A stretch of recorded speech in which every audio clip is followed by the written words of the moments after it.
again. Yelizaveta here with another episode of the Tango Banter. We have a very juicy episode ahead of us today, but before we launch into it, I wanted to remind you that I will be in Portland, Oregon this week, arriving on Thursday, September 1st.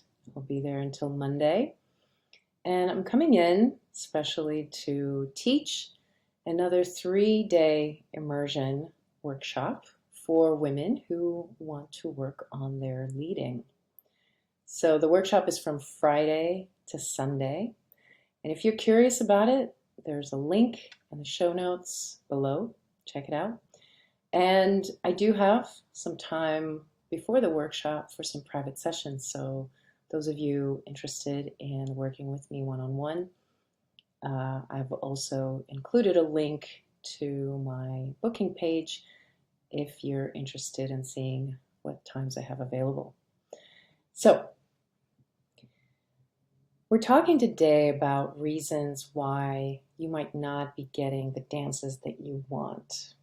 And it's definitely one of the bigger can of worms that I've decided to tackle, and I'm sure this is not going to be a all-inclusive type of episode. I'm sure there's going to be more episodes dedicated to this, but as I mentioned, I was at a marathon recently in San Diego, and there were some conversations I had with women there that really served as a bit of a catalyst for me to go ahead and bring up this topic, because it's one of those elephants in the room that people don't really talk about that much, or if they do, it's in a very vague and passive way.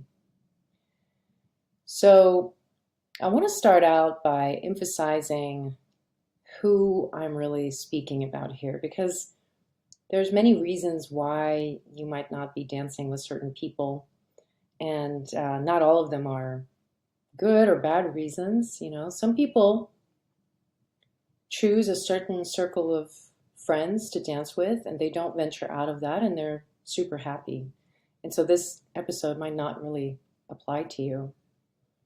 Others of you might be in a position where you've actually never felt limited.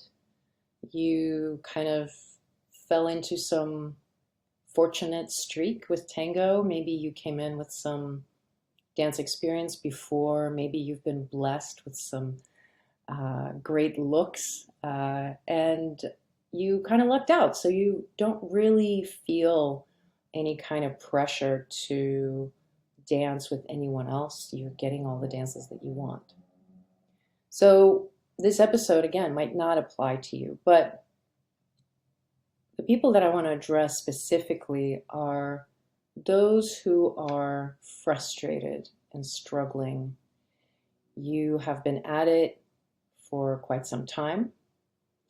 You've done the homework, you've done the classes, you've traveled to Buenos Aires, you've done the private lessons, you've taken feedback, you've tried multiple things, and you still find yourself wondering why you're not dancing with the people that you want.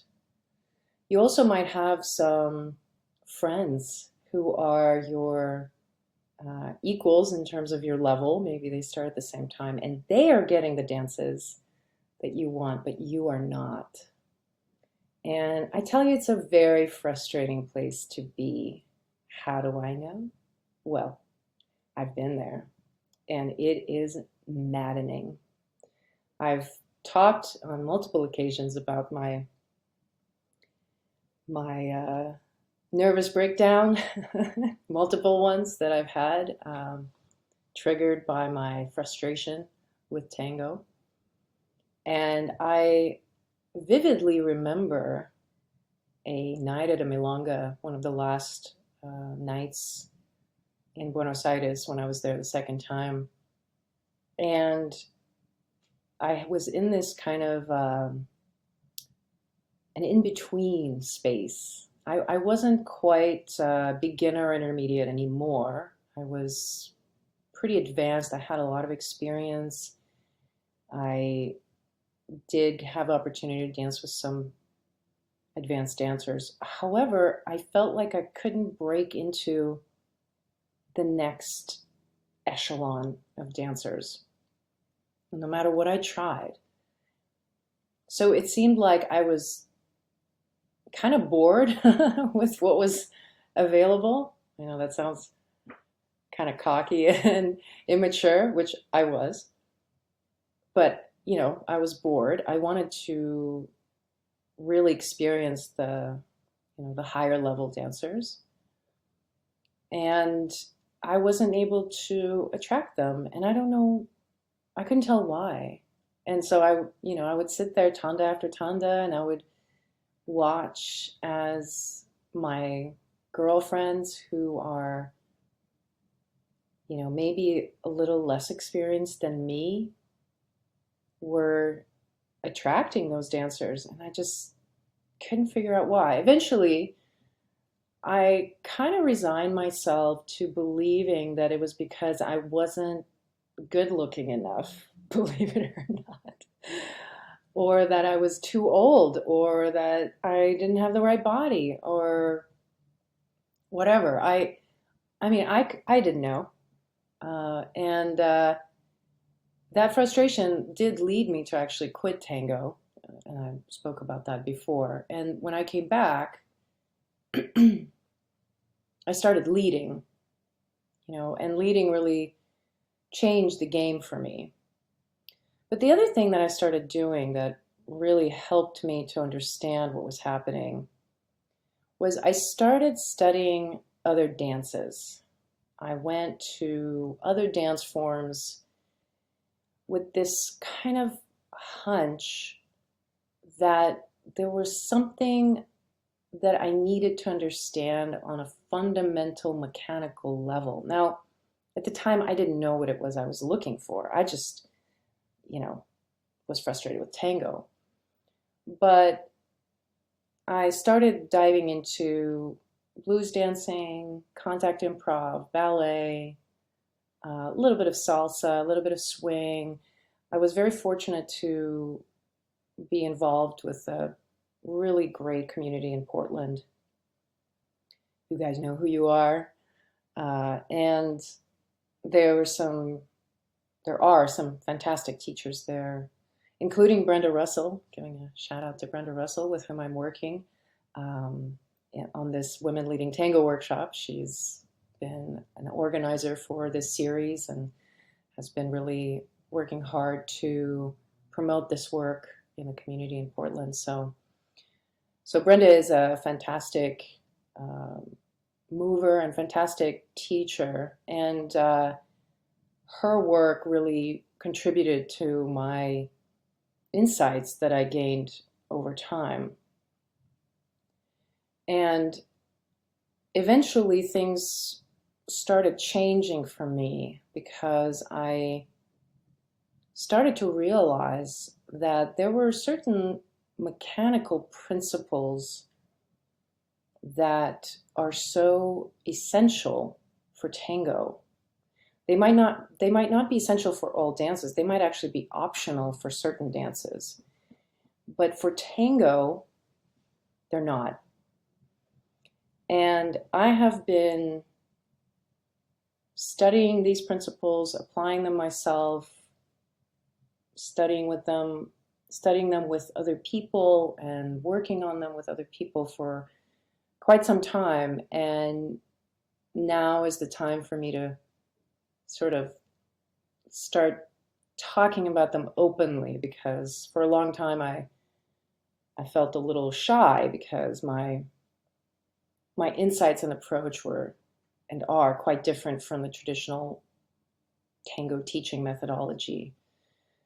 But my interest in body mechanics has been ongoing since my early 20s, when I was fortunate enough to have a pretty serious injury that caused sciatica and some really bad symptoms. And that's when I started to study body mechanics. So by the time I started tango, I was already pretty primed for really looking at the anatomy and the alignments that the body the body is capable of, and how to organize the body for the most efficient, balanced, and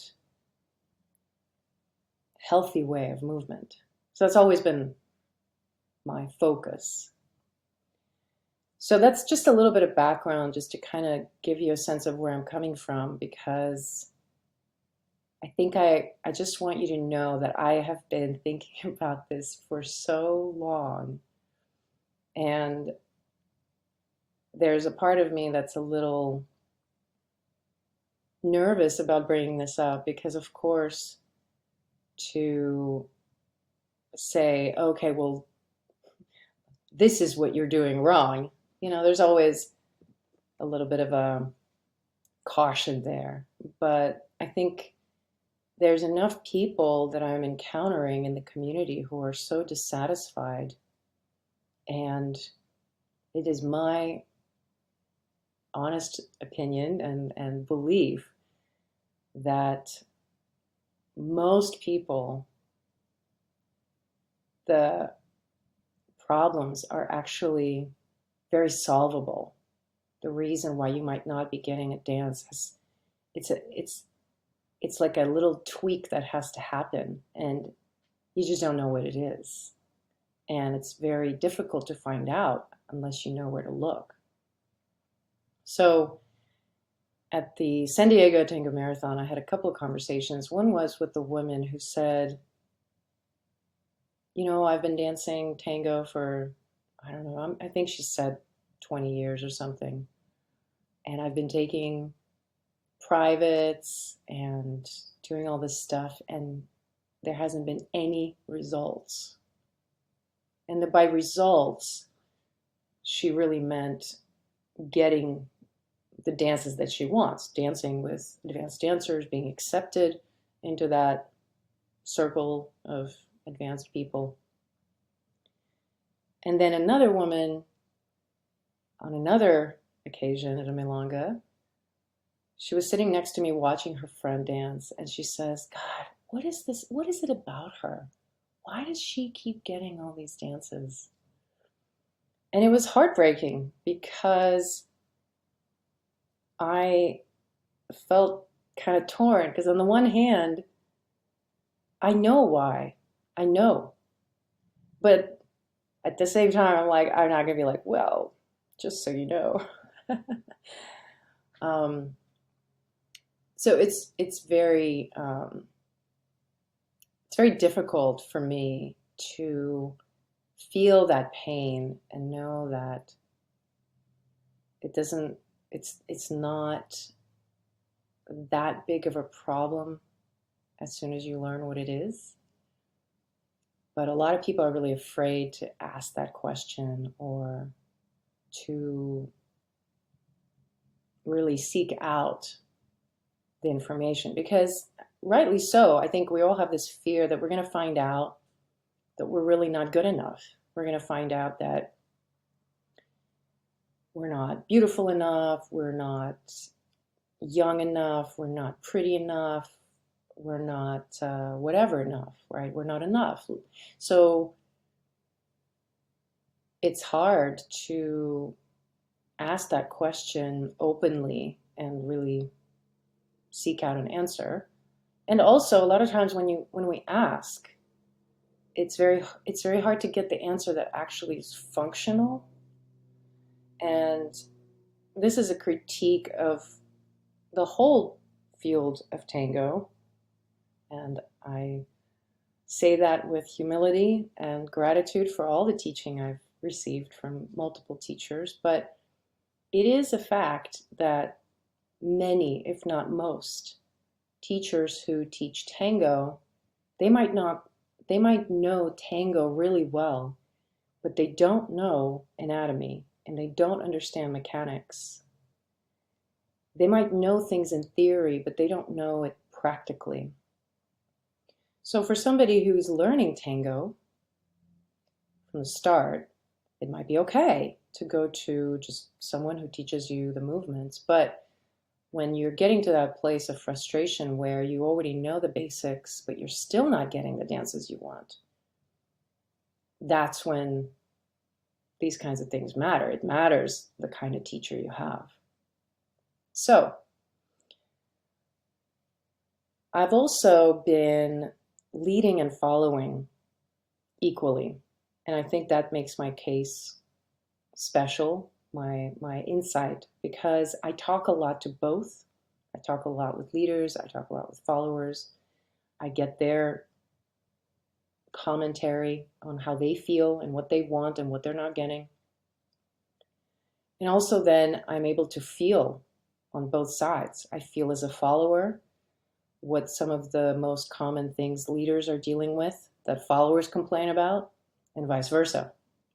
So here I want to share some tidbits I think that are the most important.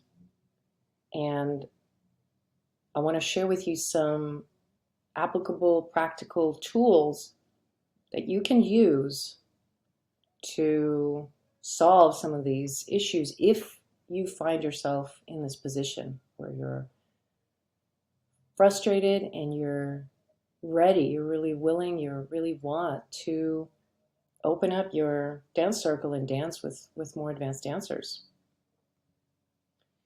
So I'm going to start with the least relevant aspect of why you might not be getting the dances you want.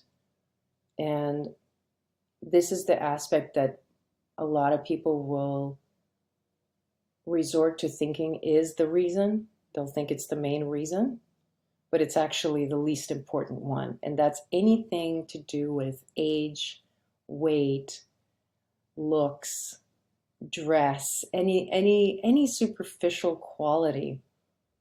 Yes, there are some times that people make decisions based on that. Yes, there are leaders, specifically men, who may make their choices based on looks. They will overlook the level and the experience of a dancer, and they will just invite somebody to dance because of their looks or age or both. Of course, that is the case. But even with those dancers, at the end of the day, that's not really where they're going to thrive. That's not really what they're after. And I think advanced dancers who are truly advanced in terms of like they're really after that deep, authentic experience of tango. They're not after the superficial objectification of the opposite sex, they're going to not really look at that.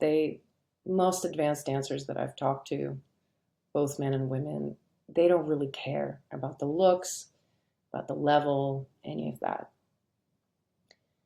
Now, number two reason why somebody might not dance with you is because of lack of musicality. So this one is a pretty big one. I think it applies more to leaders than followers. What I mean by that is that leaders who don't have a knowledge of musicality or who do not understand musicality will more frequently not get the dances than followers, because followers, we kind of get away with not knowing the music. And we can get away with not knowing music for a long time if we can follow well, right?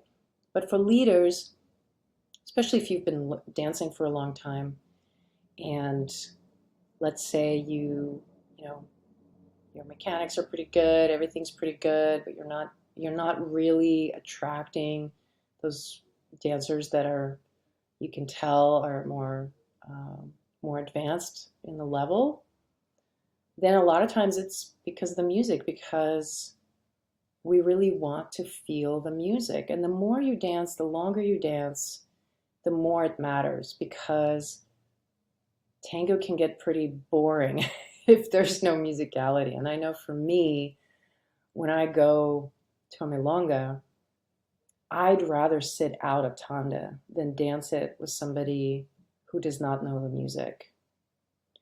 So when I dance as a follower, I frequently will turn down a cabeceo if I know that that person does not understand the music to the level that I want to experience it. So that does play a role. But again, it's not the main thing. It's really not as impactful as some other things. So now we come to the number one reason, okay? Whether you are a follower primarily or a leader, and you are struggling because you don't seem to be getting the dances that you're after. And that is the embrace. Okay, now I know some of you might have been like, I knew that, of course. So I'm going to go into a little bit more specificity about what it is about the embrace. Uncomfortable embrace is very painful. I think we all know that. I think we've all experienced that. But we might not know that we are causing it. And that's sort of a maddening, mysterious thing about tango is like, you don't know what you don't know. So when it comes to followers, so I'm going to speak to specifically followers, and when I listen to some followers complain that it's not working, I'm not getting the dances, the embrace is uncomfortable in a very specific way. This is what will make a leader say no. One is the embrace is very heavy.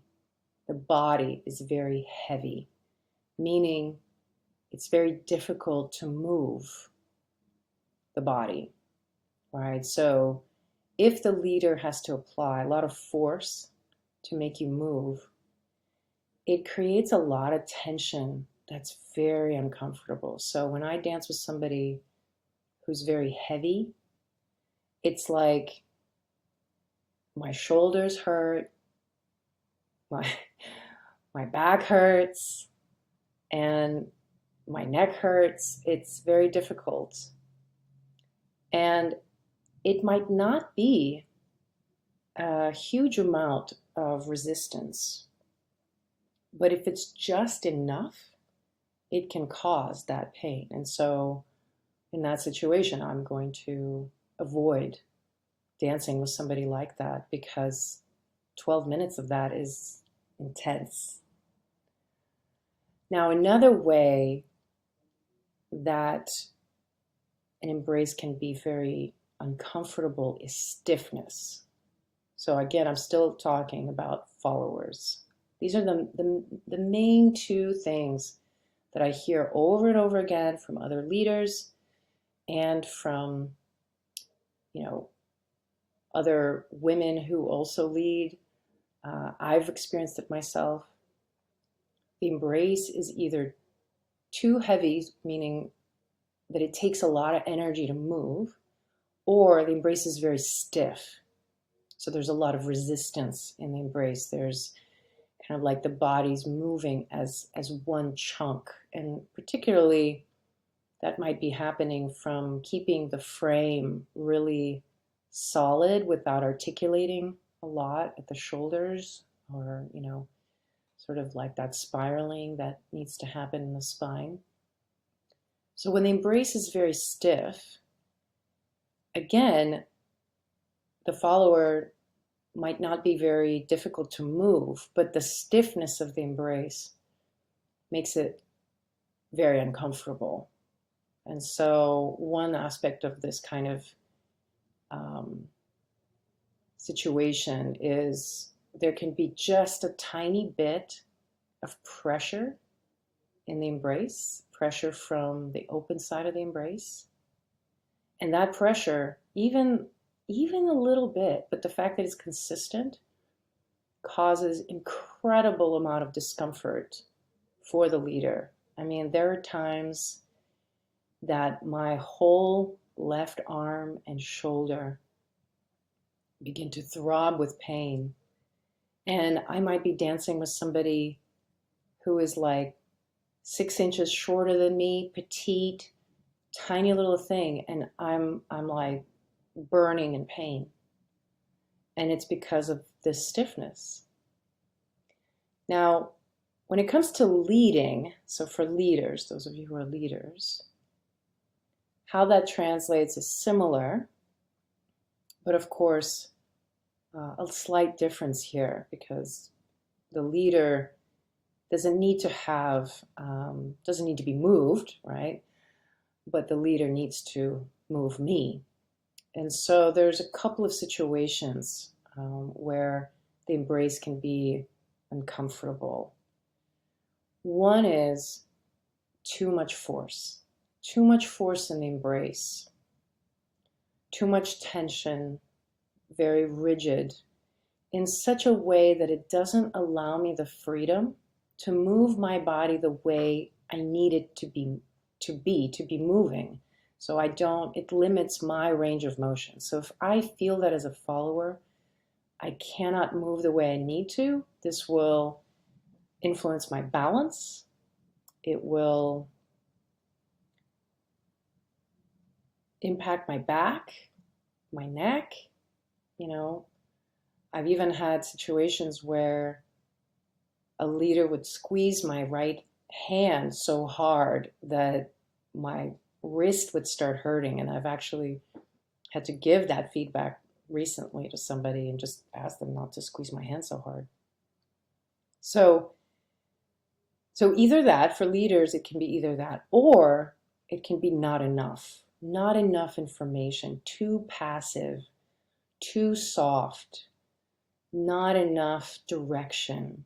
So it's kind of like either there's too much force where it's like squeezing the life out of me too much, or it's not giving me enough where I'm having a hard time first being connected to the music, but also being on my balance and completing my steps because I'm not getting enough support from the leader.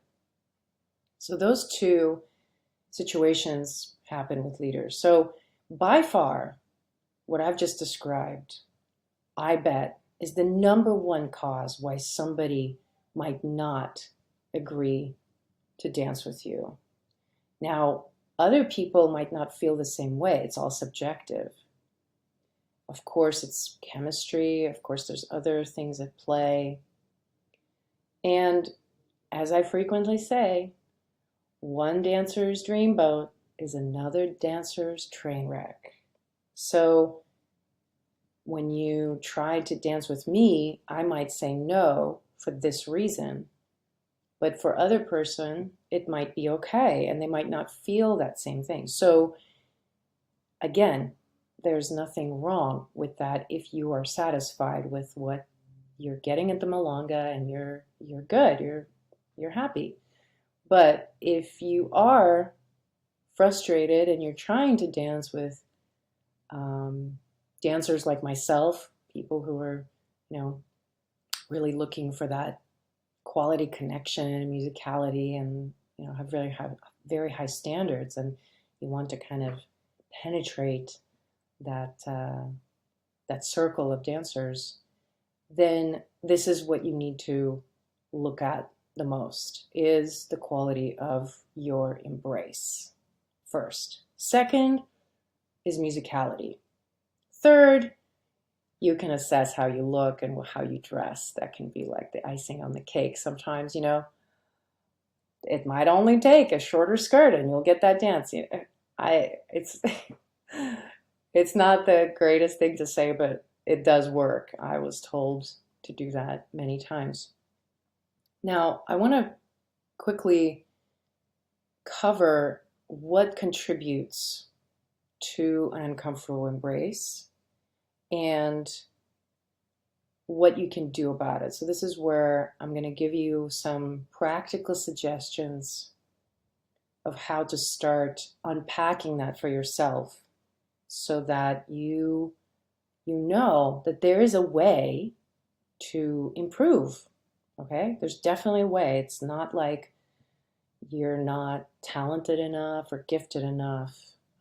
This is something that can be learned. Okay? Now, I guarantee that everyone who's listening, I know all of you value the quality of the embrace, and you believe that your embrace is, at least you're attempting to make it comfortable. I know that all of you will say that embrace is really important to you and that you've paid close attention to that. However, one of the first things that is the obstacle here is that you don't know what you don't know. You just don't know if that's true, if your embrace is actually working. Because it's not like you're going to get that feedback at the milonga, right? And it's kind of tricky getting feedback from maybe your dance partner or from a small group of people that you might be dancing with. So a lot of times the reason why your embrace is not comfortable is just because you don't know. You don't know that it's not comfortable. Nobody has ever pointed that out to you. Now, the other reason is a misunderstanding of mechanics. I find that to be very common. At some point throughout your learning process, you were told certain things and you interpreted them in a certain way, and now they're kind of built into your understanding and they're just not functional. They're not correct. And again, you might not know this, but you might just not have the right understanding of does it mean to be in an embrace with someone and move in such a way that both people have full range of motion while being connected in a close embrace. Okay, these are very sophisticated mechanics that are not available right away. Beginners don't have any clue about this until they get some time on the dance floor. And with time, as we progress, as we advance, we begin to fathom the complexity of this, and it begins to be, a lifelong study of what that means. So in a way, I say this a lot. If you're at this point in your journey where you're realizing that maybe you don't understand, maybe your embrace mechanics, the way you understand them is not optimized, consider yourself an advanced dancer, because it takes a long time to get to this place of maturity and also humility, because it's not easy to admit to yourself that something you're doing is not working.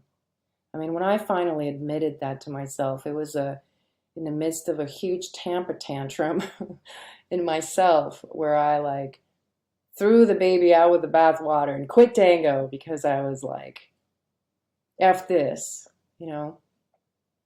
So it takes a lot of courage and a lot of humility to say to yourself, you know what? Maybe there's something I'm not understanding, and I'm going to be open to finding out what that might be. Now, the third thing, and the most concrete of those things, the most mechanical, the most down-to-earth aspect of the embrace that impacts your dance is your posture.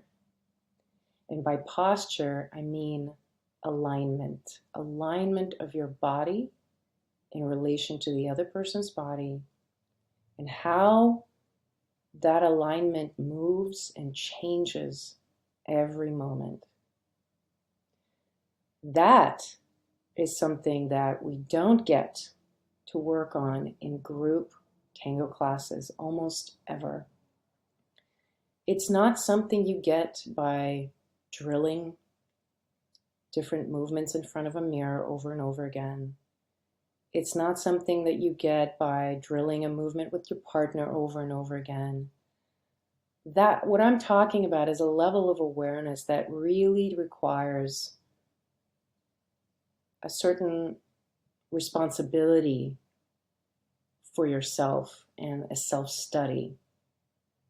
So if you're looking to improve, if you want to take those steps and get to a place where you are getting those higher level dances, number one, realize that you don't know what you don't know. Number two, admit to yourself that there might be misunderstanding, and then study your alignment and your posture. I tell you, your embrace might feel okay to you, but if your posture and your alignments are not right, it will skew your perception indefinitely. You might feel that everything's okay, but your posture will dictate a completely different story.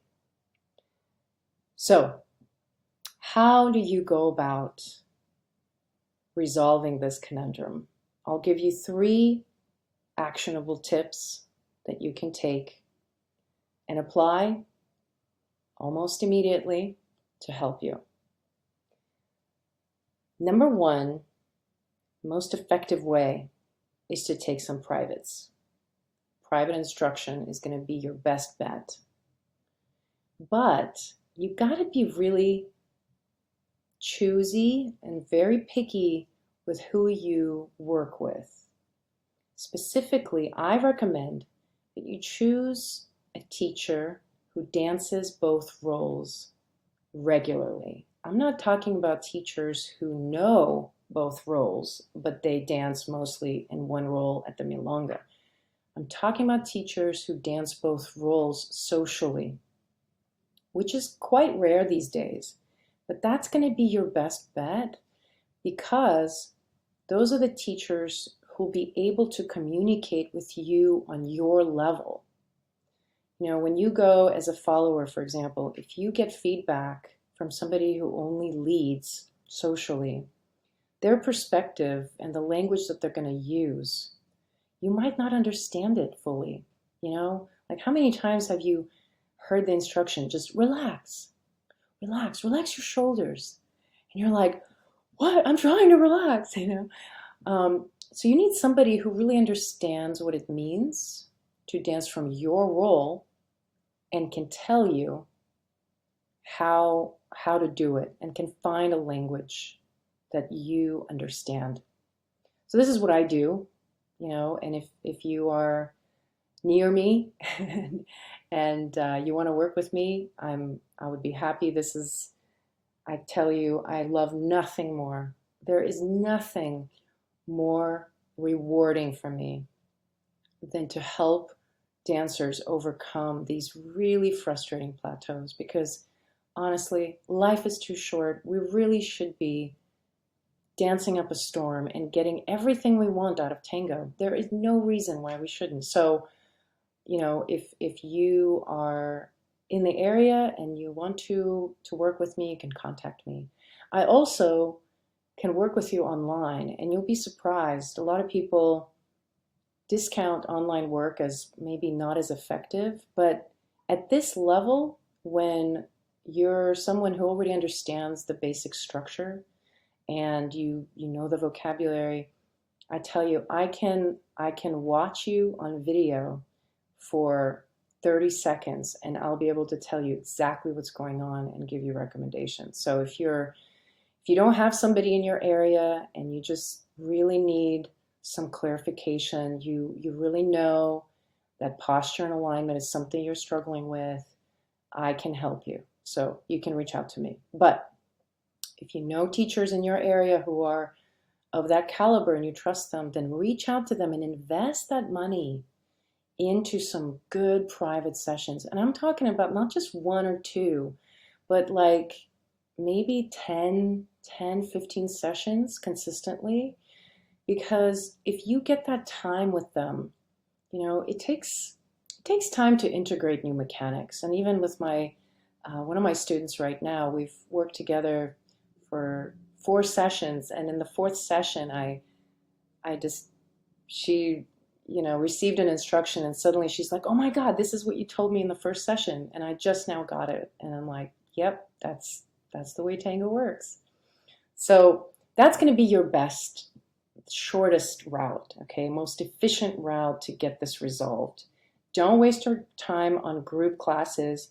Don't waste your time on technique classes where you're drilling movements in front of a mirror. Like, that's not going to help. What's going to help is a one-on-one concentrated time with somebody who really understands both roles and who can communicate clearly, okay? Number two, if you don't have access to, let's say, a teacher, you don't want to spend the money on privates, but you still want to do something, learn the opposite role. And I keep talking about this, but I'm telling you, if you learn the opposite role, you start facing the challenges on the other side. So I host a practica, Chicas del Tango, here in Los Angeles. And one of the most common eureka moments that happen in these sessions is women go, "Oh my God, I had no idea this feels so terrible." They've been doing something forever. They didn't know that it was a problem. And here they are in the opposite role, trying to lead someone who's doing the same thing. And they're like, "Oh my God, I can't believe I've been doing this all this time." So that's a great way. So in that case, find some beginner lessons for leaders. Take it as a leader, get yourself, a partner, practice leading, and just use it as that, self-study time. Notice what's happening. How are you moving? What's difficult? What's working? What's not working? And that's a really great way. Now, it's not gonna. It's going to take a bit longer. It will take a few months if you do it maybe once or twice a week, and it does take some investment, some time investment before you actually have those payoffs. But it will happen if you stick with it. Okay. Now, the third element that I want to offer up to you is self-study on your own through some sort of a program like yoga, like Tai Chi, Qigong, Pilates, any bodywork modality that can help you address your own mechanics and understand your own range of motion. So if you have something like that under your belt already, you can look to that and begin to apply those principles to your tango dancing. But if that sounds a little bit too absurd, I want to gift you something. I have created a course that I'm calling Essential Tango Mechanics. And it took me a number of months to put this together, but I basically went through from head to toe, or I should say from toe to head, and I went through at every level what the mechanics of each part are supposed to be, what are the alignments, how you can tell whether it's working or not. So this course, I think, consists of 22 videos that start at the feet. They go up through the knees, hips, lower back, mid back, shoulders, and they basically introduce to you both the anatomy so you understand why something is the way it is. And they give you specific exercises that are meant to train your body to move in the most balanced way for your body and with a healthy range of motion. Okay, this is a free course that you have access to for your lifetime, and it's accessible through the link that I'm posting in the show notes. So you can access that course and just start going through it, even if you're not ready to lead, even if you're not ready to start working with somebody, but you're just wanting to start kind of unpacking some of this stuff for yourself.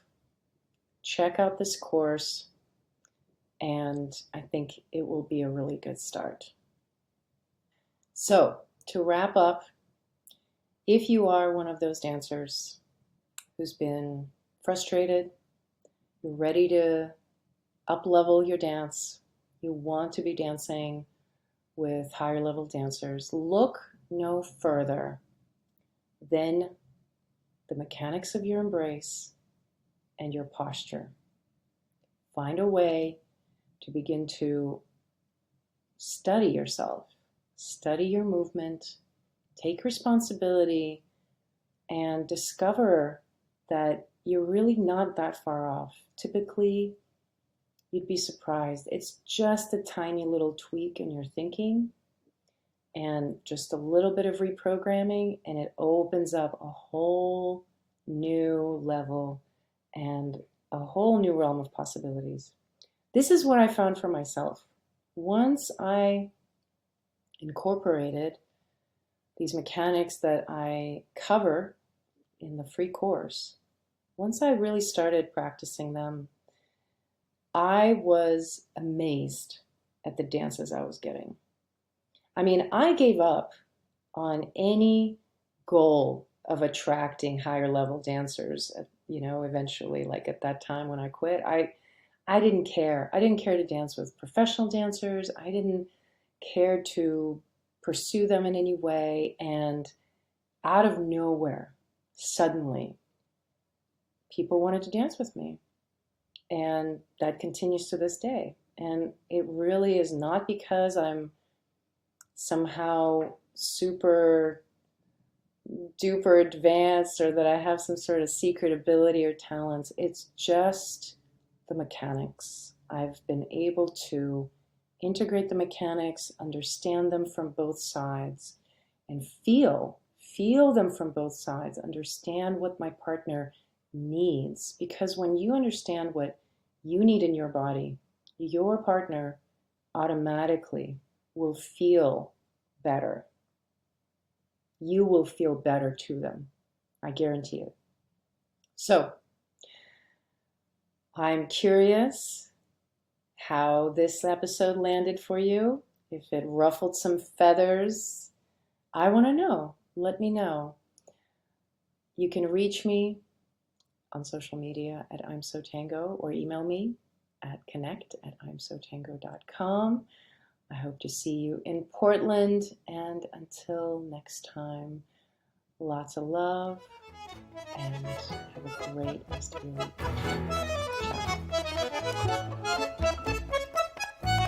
Ciao.